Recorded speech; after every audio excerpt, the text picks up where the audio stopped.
Madame la ministre, mes chers collègues, cette année, les Français ont été limités dans leurs déplacements pendant plusieurs semaines. D'ailleurs, certaines restrictions existent toujours. Mais ces différents confinements ont mis en lumière une réalité, c'est l'attachement des Français à la culture, à tous les types de culture. Ils ont mis à profit ces moments pour lire les derniers succès de librairie, pour relire les grands classiques, pour redécouvrir les films cultes, pour se mettre à jour des dernières séries, pour télécharger légalement les films récents et pour s'informer.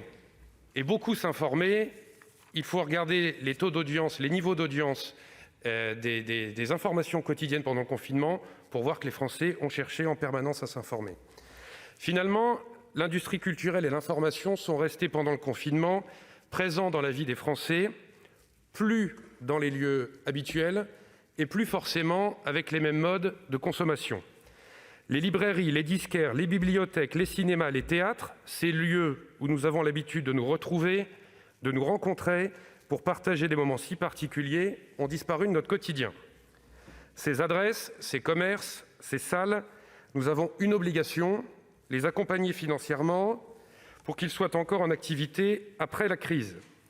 Pour certains métiers, la crise, elle n'est pas là depuis mars 2020, elle est là depuis de nombreuses années avec des modèles économiques qu'il faut revoir. La situation pour la presse était déjà délicate. La consultation des journaux en ligne, des articles, des applications s'est évidemment accélérée pendant le confinement, mais ça n'a pas permis de compenser la baisse de la vente papier. J'ajoute que les moins de 35 ans, pour plus d'une majorité, maintenant s'informent via les réseaux sociaux. Tant et si bien que la publicité, elle suit ses potentiels clients et qu'elles vont plutôt aujourd'hui financer les Facebook et les Google que la presse classique.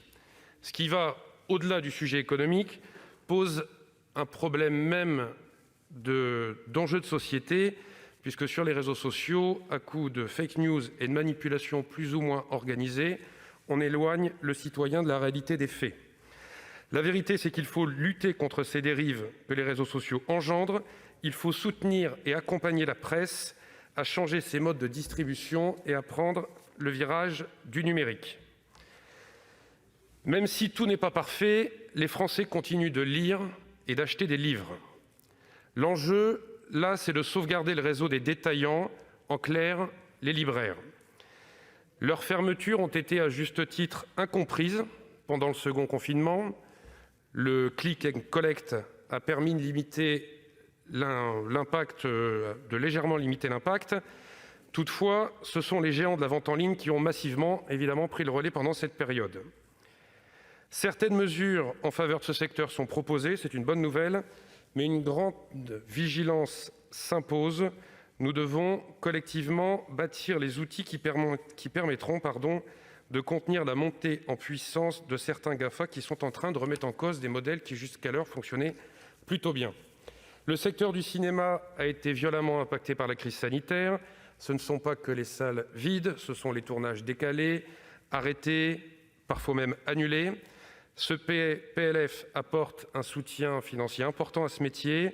Cela doit être une priorité. Nous savons ce que c'est le cinéma en France et nous savons que le cinéma permet le rayonnement de notre pays dans une grande partie du monde. La réforme de l'audiovisuel public. Alors ça a été abordé par certains, c'est un peu le grand absent de ce PLF. Néanmoins, il y a le sujet du nombre de chaînes, du nombre de radios, de la structure, etc. Mais si je peux y aller de mon conseil et de l'ordre dans lequel il faut aborder les choses, évitons, comme je l'entends trop souvent, de partir dans l'idée qu'on va créer une énorme structure, qu'on va à peu près tout mettre dedans et qu'on va faire des économies. Nous sommes élus dans des collectivités locales, on connaît le truc. Quand on dit on se réunit les uns les autres, plus on sera gros, plus on fera des économies.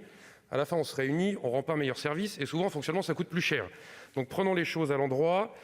C'est quoi les programmes ? Qu'est-ce qu'on met dedans ? Quelles sont les synergies qu'on trouve ? Comment on mutualise ? Et à la fin, seulement, créons cette grande structure. Nos interventions, celles des uns et des autres, prouvent que les pouvoirs publics ont un rôle essentiel à jouer dans les médias et dans l'industrie culturelle. Il nous appartient, avec les acteurs concernés, de regarder les choses en face, de faire preuve d'imagination et de bousculer les schémas établis. Merci de votre attention.